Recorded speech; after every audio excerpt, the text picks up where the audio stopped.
Banorët e fshatit Muglic po përballen vazhdimisht me mungesë të energjisë elektrike. Një problem që sipas tyre po përsëritet çdo ditë dhe po avështirëson jetën e përditshme. Siç pusheti me këtu në fshatin Muglic të Gjakovës, ku edhe mediumi ynë tash disa muaj është duke raportuar vazhdimisht për shqetësime të këtyre banorëve, ku po ankohen për reduktime të mëdha të energjisë elektrike. Sot ekipi i televizionit Syri ka ardhur sërish për të parë nga afër gjendje në këtë fshat, ku sipas tyre thonë që edhe në këto momentet ku është ora rreth 10:20 minuta nuk ka energji elektrike, ndërsa sipas njoftimeve nga KEC që ju është bërë banorëve, thuhet se po punohet në tensionin e lartë, ndërsa banorët kërkojnë më shumë përgjegjësi rreth kësaj situate dhe kërkojnë një zgjidhje sa më të shpejtë. Pas ankesave të vazhdueshme të banorëve, ekipi i televizionit Syri ka qëndruar në fshat për të parë nga afër situatën. Gjatë qëndrimit ton aty, në redaksin ton kanë vazhduar të arrijnë njoftime të reja nga banorët, të cilët raportojnë se edhe sot kanë mbetur pa energji elektrike. Siç pushetjemi këtu pra në fshatin Muglic të Gjakovës, ku kemi ardhur për të pyetur banorët nëse ka ardhur vetëse energjia elektrike. Për më shumë detaje do të na tregon ky banori të cilën e kam pranë meje. Përshëndetje. Përshëndetje dhe për juve. Na tregoni sa keni vështirësi pra me reduktimet e energjisë elektrike?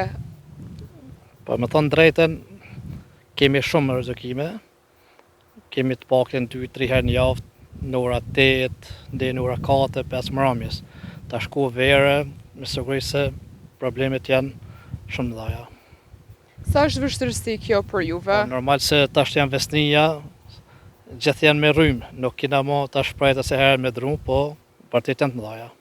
Tash me ora shënon vetëm 12:51 minuta dhe që ata ende përballen me mungesë të energjisë elektrike. Ekipi ynë ka kontaktuar edhe kompaninë KEC për të marrë një sqarim lidhur me situatën. Nga kjo kompani na është thënë se i përket daljes Raç-Muglica, i cila furnizon fshatrat Raç dhe Muglic nga janari deri në maj, si shkak i prishjeve të ndodhura në rrjetin e shpërndarjes, kanë qenë gjithsej 9 ndërprerje, kryesisht kalimtare dhe me një kohëzgjatje mesatare prej 33 minutash.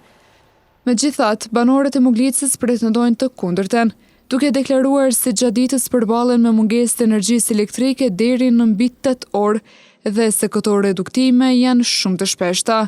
Për këtë kanë dëshmi edhe njoftimet nga KEC. Gjendje njëjtë ishte edhe gjatë vizitës tonë të tretë gjatë ditës së sotme. Fshati ende ishte pa rrymë. Siç pushet pra ora po shënon 15:31 minuta dhe në fshatin Muglic të Gjakovës, ende qytetarët vazhdojnë të përballen me mungesë të energjisë elektrike. Ata kërkojnë nga institucionet dhe operatori përgjegjës që të ndërmarrin masa konkrete për zgjidhjen e problemit, në mënyrë që furnizimi me energji elektrike të stabilizohet dhe të mos përballen më me ndërprerje të shpeshta.